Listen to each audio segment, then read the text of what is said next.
sustainability. Secara singkat aja ya, tentu termasuk perbaikan yang dilakukan dan langsung kepada analisis dan bahasan maupun kesimpulan. Waktunya berapa Pak? 15 menit maksimal. 15 menit ya, jangan lebih gitu. Sehat kan? Ya, silakan.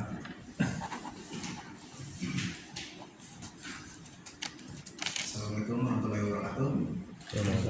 Selamat sore, Pak Suki, Pak Karel, Pak Budi, Pak Birawa, Pak Hari.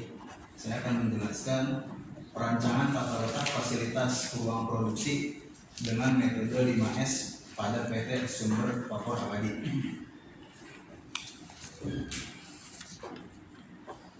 Di bab 1 ini pendahuluan ada latar belakang masalah,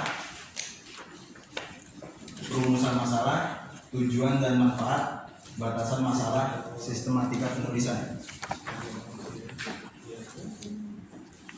Yang pertama, di latar belakang masalah ini, ruang produksi adalah tempat seluruh kegiatan produksi berpusat di mana terdapatnya berbagai macam bahan produk jadi, lalu lintas karyawan, kemasan, dan lainnya. Yang kedua itu ada perumusan masalah. Di perumusan masalah ini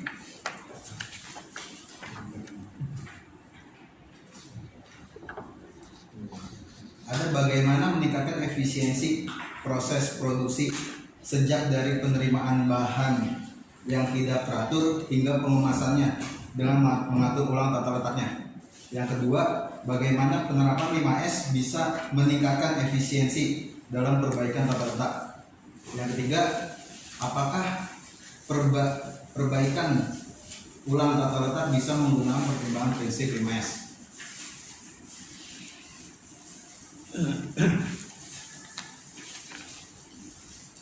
Terus yang ketiga, tujuan dan manfaat penelitian. Tujuan yang saya ambil di sini ada meningkatkan efisiensi alur proses produksi dari bahan jadi hingga ke proses pengemasan dengan mengatur tata letak ruang produksi. Yang kedua, memperbaiki ulang tata letak dengan menggunakan prinsip 5S, mempermudah melakukan perpindahan barang dan bahan baku. Yang ketiga, diharapkan dengan menerapkan metode 5S ini bisa meningkatkan efisiensi dalam perbaikan tata letak ruang produksi. Manfaat penelitiannya yaitu meningkatkan efisiensi perpindahan produk yang sudah jadi hingga ke tempat pengemasan dengan mengatur ulang tata letak ruang produksi. Yang kedua, pertimbangan pengambilan keputusan perusahaan dalam sistem tata letak fasilitas ruang produksi agar lebih efisien dalam perpindahan bahan baku. Yang ketiga, memudahkan perpindahan produk yang sudah jadi ke tempat pengemasan.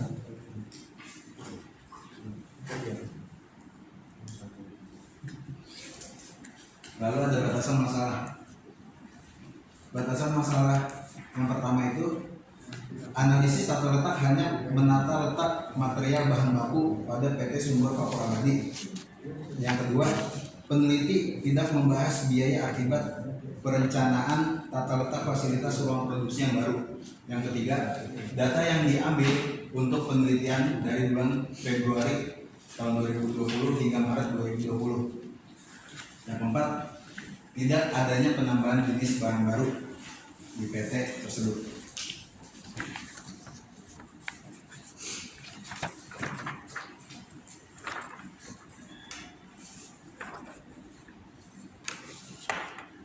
Di sistematika penulisan di bab 1 itu yang pertama itu ada pendahuluan, yang kedua landasan teori, yang ketiga metodologi penelitian, yang keempat analisis dan pembahasan, yang kelima atau terakhir kesimpulan dan saran.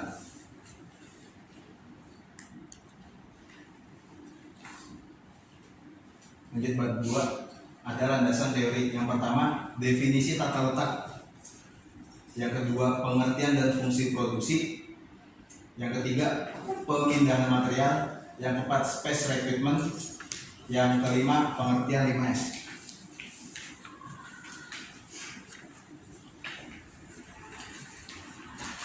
Definisi tabel letak di sini dilewati aja. dilewat saja.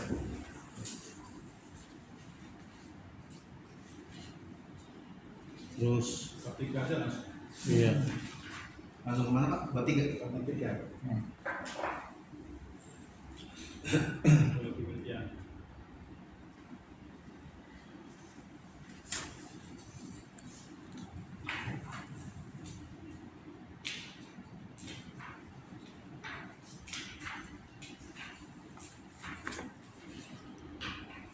Langsung kerangka lah.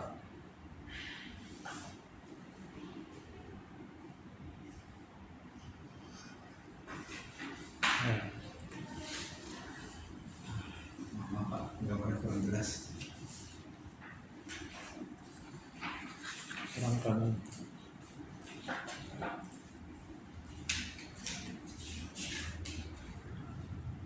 Untuk flowchart ini yang pertama itu mulai, lalu ke studi pustaka, lalu studi lapangan, ke identifikasi masalah, tujuan penelitian, pengumpulan data. Di pengumpulan data ada data sekunder, ada data primer. Di data primer itu yang pertama bentuk dan luas ruang produksi, yang kedua kapasitas penempatan barang, yang ketiga jarak material handling. Di data sekunder itu ada profil perusahaan, struktur organisasi, dan terakhir visi dan misi perusahaan. Lalu selanjutnya ada pengolahan data. Pengolahan di data sini ada 3. Yang pertama menghitung area ruang produksi, yang kedua menghitung jarak material handling, yang ketiga dengan klasifikasi metode 5S mengatur kembali tata letak proses produksi, menghitung kembali efisiensi proses. Lalu selanjutnya ada analisis dan pembahasan. Setelah itu kesimpulan dan saran, dan terakhir selesai.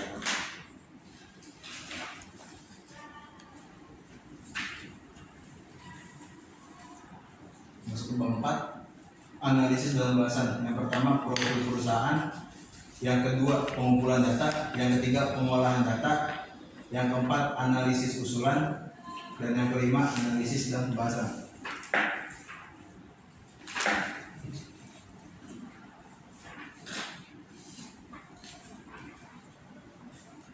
Yang pertama profil perusahaan di PT Sumber Vapor Abadi itu di dalam ruang proses produksinya ada departemen ruang sterilisasi, ruang laboratorium, ruang pengadukan, ruang stacking, ruang tools, ruang pengemasan, lalu ruang stiker dan pelabelan cukai, yang ke-8 ruang penyegelan, yang ke-9 ruang QC, yang 10 gudang, yang ke-11 ruang bahan baku.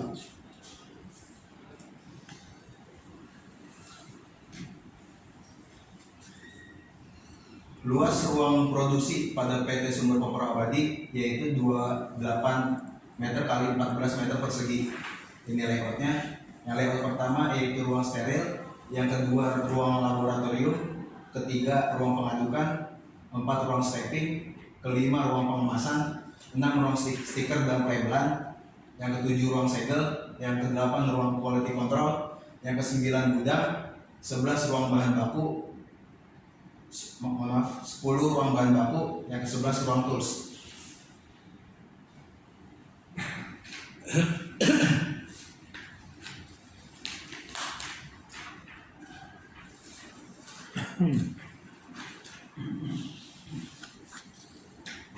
Masuk ke pengolahan data. Pengolahan data 5S.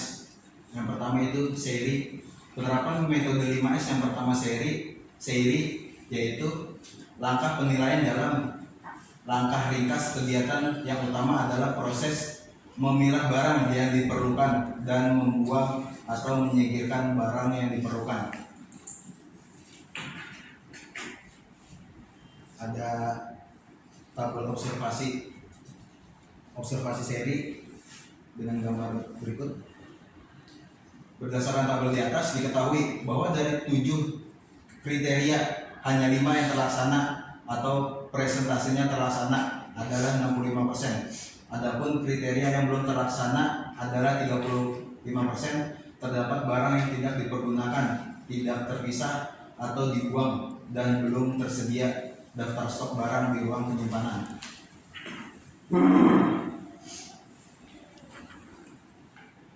Yang kedua itu Seiton. Seiton mempunyai arti menentukan tata letak yang tertata rapi sehingga karyawan selalu dapat menemukan barang yang diperlukan. Tabel observasi Seiton sebagai berikut.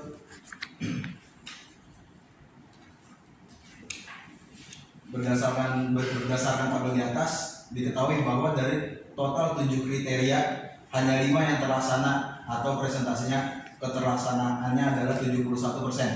Adapun kriteria yang belum terlaksana adalah 29%. Tidak terdapat label pada persediaan dan tidak ada pendataan pada alat yang akan dihapuskan.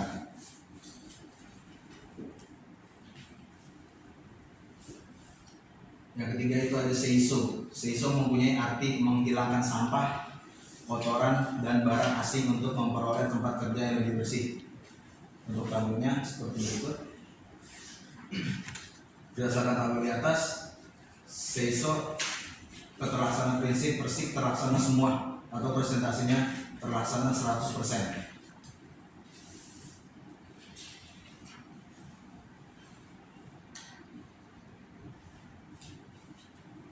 Lalu selanjutnya ada Seiketsu. Seiketsu sendiri mempunyai arti memelihara barang yang teratur, rapi, dan bersih. Juga dalam aspek personal dan kaitannya dengan polusi. Untuk tabelnya sebagai berikut. Berdasarkan tabel 4 diketahui bahwa dari total 6 kriteria hanya 4 sub yang terlaksana atau presentasinya keterlaksanaannya 67%. Adapun kriteria yang belum terlaksana adalah 33%.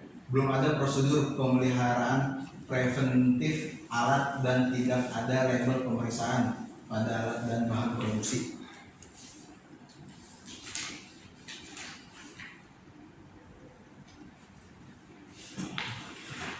Selanjutnya ada Shitsuke.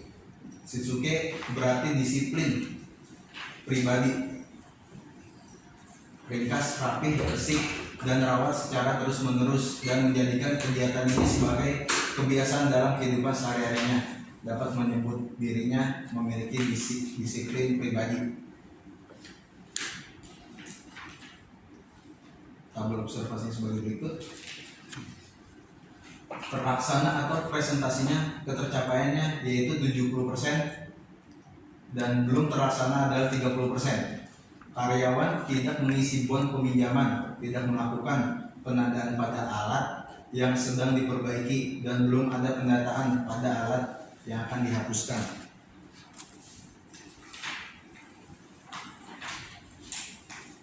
Lanjut masuk analisis usulan. Analisis usulan di sini ada ARC atau Activity Relation Chart. Dalam perencanaan tata letak analisis, aliran material lebih cenderung untuk mendapatkan atau mengetahui biaya dari perpindahan material. Jadi dalam hal ini lebih bersifat kuantitatif, sedangkan analisis yang bersifat kualitatif dalam perencanaan tata letak dapat digunakan apa yang dinamakan Activity Relation Chart.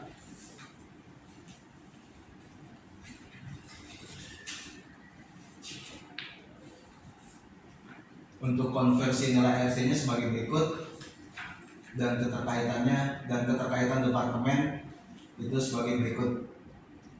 Pada tabel di atas dapat dilihat departemen yang seharusnya memiliki hubungan kedekatan, tapi pada kondisi aktualnya justru dipisahkan dengan departemen lain yang bukan tujuan dari departemen tersebut.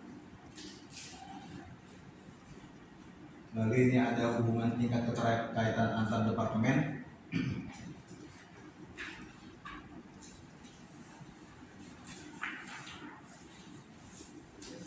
Selanjutnya, adapun cara mendapatkan nilai PCR adalah dengan memperhatikan hubungan antara departemen yang satu dengan departemen yang lain yang dapat dilihat pada ARC. Berikut tabel perhitungan ARC-nya.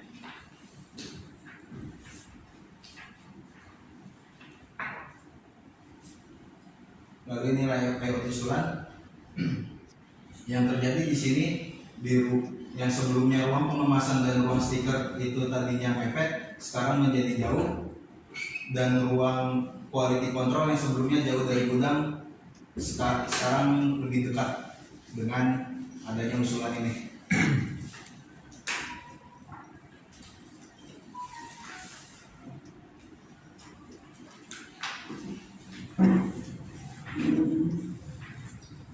Lalu ada jarak lintasan. Jarak lintasan pada ruang produksi merupakan panjang lintasan yang ditempuh oleh suatu benda dalam selang waktu tertentu. Jarak dan panjang lintasan memiliki pengertian yang sama. Jarak merupakan besaran skala, yaitu besaran yang hanya memiliki nilai saja. Adapun cara untuk mendapatkan panjang jarak lintasan material yang dilalui dengan rumus sebagai berikut.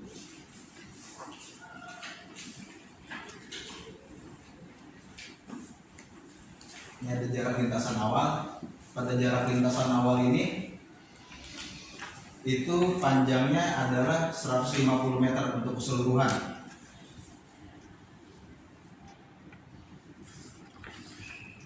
Lalu setelah melalui proses perhitungan menjadi 143 untuk keseluruhan departemennya.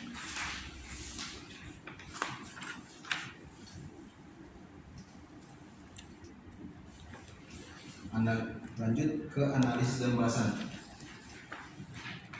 Berdasarkan hasil penelitian analisis perancangan ulang tata letak, dapat dibandingkan bahwa perancangan layout diperoleh panjang jarak kondisi awal dan panjang lintasan usulan di ruang produksi PT Sumber Kopra Bali. Rumusnya adalah total sama dengan jarak lintasan awal dikurang jarak lintasan usulan. Hasil penelitian dapat diperbandingkan bahwa perencanaan layout diperoleh panjang jarak kondisi awal dan panjang lintasan usulan adalah sebagai berikut. Pada lintasan awal itu 150 meter, sedangkan usulan menjadi 143 meter. Selisih jarak yaitu sebanyak 7 meter.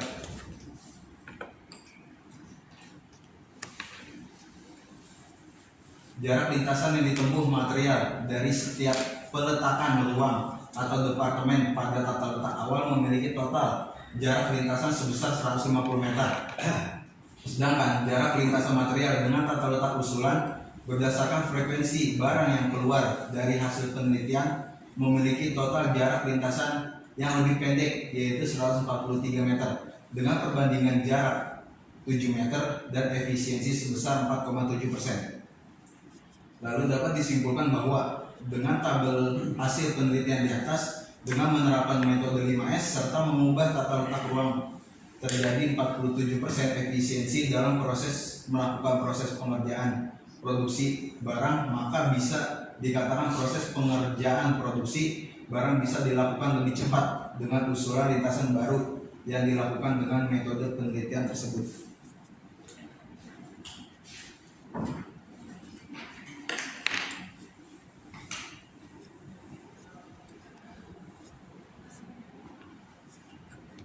Jadi yang terakhir bab 5, kesimpulan yang bisa diambil yaitu hasil penelitian dapat disimpulkan bahwa perencanaan layout diperoleh panjang jarak lintasan pada kondisi awal sebesar 150, sedangkan pada jarak lintasan usulan dengan menggunakan metode 5S dan Activity Relationship Chart dapat meminimumkan jarak lintasan sebesar 143 meter dengan selisih jarak 7 meter. Lalu yang kedua, dengan menggunakan prinsip 5S, tata letak ruang produksi bisa menjadi lebih efisien dan mengubah penetapan target yang dicapai dalam penerapan 5S agar tertata dengan rapi dan saat jalannya produksi untuk mencapai hasil yang lebih optimal. Yang ketiga, setelah melakukan penelitian dan telah mendapatkan hasil, dapat disimpulkan bahwa dengan menerapkan prinsip 5S dapat meminimalisasi waktu yang terbuang untuk mencapai alat kerja serta material dan dokumen yang ingin dicari. Lalu selanjutnya saran untuk perusahaan itu pada ruang produksi lebih memperhatikan tata letak dan standar ruang produksi sesuai dengan alur produksi. Lalu yang kedua, lebih memperhatikan luas area atau ruang lingkup yang diperlukan agar sesuai dengan kebutuhan saat alur produksi berjalan guna efisiensi produktivitas penambahan. Lalu yang terakhir, lebih memperhatikan alur produksi agar pada saat produksi sedang berlangsung bisa mempermudah para pekerja dalam melakukan perpindahan produk ke tempat selanjutnya dan mempermudah saat mencari alat-alat yang akan digunakan. Dengan begitu pekerjaan lebih bersih dan cepat. Sekian presentasi dari saya.